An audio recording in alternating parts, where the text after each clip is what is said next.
tek što jutro zorom poče vedro i dan razvi svoje belo jedro, al već evo veče pali svice, ceo svet već sklapa trepavice. Pas mi reče dobro veče, pas mi reče dobro veče. Eto kako vreme leti teče, veče. Poslaćemo sve životinje i veće i manje na spavanje. Ajde razlaz, vreme je zeču ili ježu da leži. Najzad smo sami, ja i ovaj krasan i pun ćup osjećam med. O medu žuti, sretoče se naši puti. U ovaj srećni čas sudbina spoji nas. A sad ćemo preći na slatko druženje. Ne prilazi mi, vrištaću. Molim? Dalje od mene šape. Ma ko to govori? Ja, med. Pa ja poznajem odlično med. Med ne govori. Baš govori. Govorit ću i vikaću. Šta god hoću. Kad moram da se branim od proždrljivih medveda. Pa što da se braniš kad te ja najviše volim?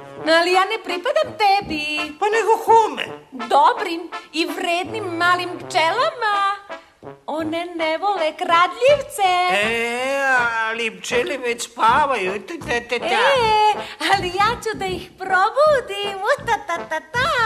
A kad se probude, vrlo su ljute i oštre s jednog kralja.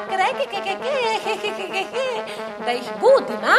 Ne, trudice, pa ne, ja sam samo htio da pričuvam med, da ga neki neznanac ne pojede. Vidim da i sam znaš da se čuvaš, pa laku noć. Laku noć. Laku noć, glupi Medo. I tako je Lija, zahvaljujući svojoj mudrosti, došla do punog ćupa meda. I sad može početi da se slavi. Odbi! Rafikica! Stop! Zabranjen pristup nezaposlenima. Kako, molim? Svako lizanje, kusanje i srkanje najstrože će se kazniti. Ali med ne može da govori. To znamo iz poznavanja prirode.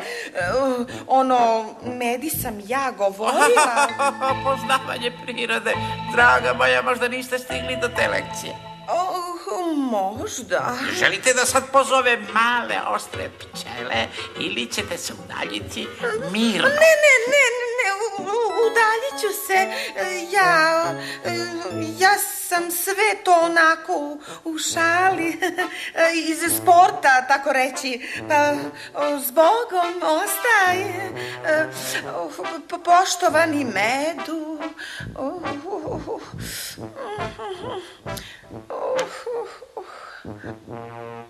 Zbogom posla, kumo. Tajanstveni šumski medojed jače u nove pustolovine.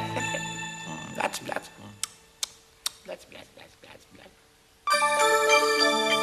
I u sobi na belom jastuku i u šumi pokraj starog panja, svi pod obraz il šapu il ruku, došlo vreme da se lepo sanja. Laku noć.